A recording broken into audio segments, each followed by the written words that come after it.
नमस्कार दोस्तों, विंध्य भारत में आप सभी का स्वागत है। मैं आपके साथ साक्षी गुप्ता। आइए बढ़ते हैं खबरों की ओर। इस दुनिया में आज भी की अजीबोगरीब घटनाएं होती हैं, जिसको समझना आम इंसान से लेकर वैज्ञानिकों के लिए चुनौती बना रहता है। दरअसल ऐसी ही एक घटना झारखंड की राजधानी रांची से 15 किलोमीटर दूरी पर स्थित पिथौरिया किले में देखने को मिलती है, जिसे लोग आज तक नहीं समझ पाए और लोगों में इतनी हिम्मत भी नहीं है कि इस घटना को अपनी आंखों के सामने देख पाएं। दरअसल बात यह है कि इस किले के अंदर से मालपुआ और मलाईदार सब्जी बनने की सुगंध आती है और स्थानीय लोगों द्वारा इसे भुथा किला नाम दे दिया गया है। किले के केयरटेकर सुबोध बताते हैं कि रात के समय यहाँ से एक से बढ़कर एक लजीज व्यंजन बनने की सुगंध आती है। ऐसा लगता है मानो कोई बड़े मन से किसी के लिए खाना पका रहा हो, लेकिन इस किले में पिछले 200 वर्षों से कोई नहीं रहता। यह खंडहर है।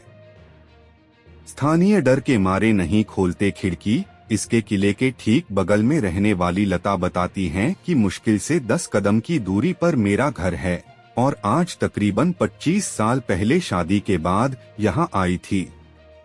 तब तो मानो मैं थर थर कांपती थी।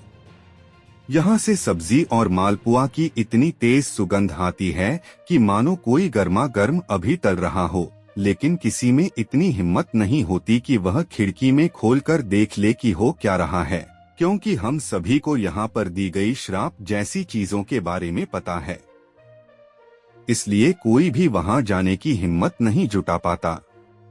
इसके अलावा रात में कभी कभी घुंघरू की और पायल छनकने की आवाज आती है, मानो कोई दिल खोलकर नाच रहा हो। कई लोगों का कहना है कि राजा की आखिरी बेटी ने इसी किले में एक श्राप के कारण दम तोड़ दिया था और वही रात में नृत्य करती है, क्योंकि उसे नृत्य का शौक था। अब सच क्या है यह कहना तो मुश्किल है, लेकिन यह जरूर सच है कि रात में इस तरह की आवाज आती है। क्या कहते हैं जानकार?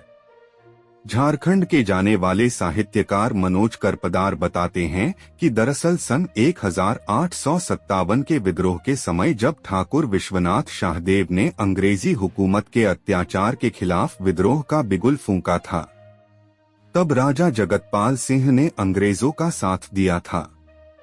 उन्होंने पिथौरिया को पत्थर से बंद कर अंग्रेजों की रक्षा की थी और धोखे से ठाकुर विश्वनाथ शाहदेव को अंग्रेजों के हवाले कर दिया था, जिसके बाद उन्हें फांसी की सजा दे दी गई थी। इसीलिए इतिहास में राजा जगतपाल को देशद्रोही कहा जाता है। इसी कारण और खराब व्यवहार के चलते उन्हें श्राप मिला था कि उनका वंश नष्ट हो जाएगा और यहाँ वज्रपात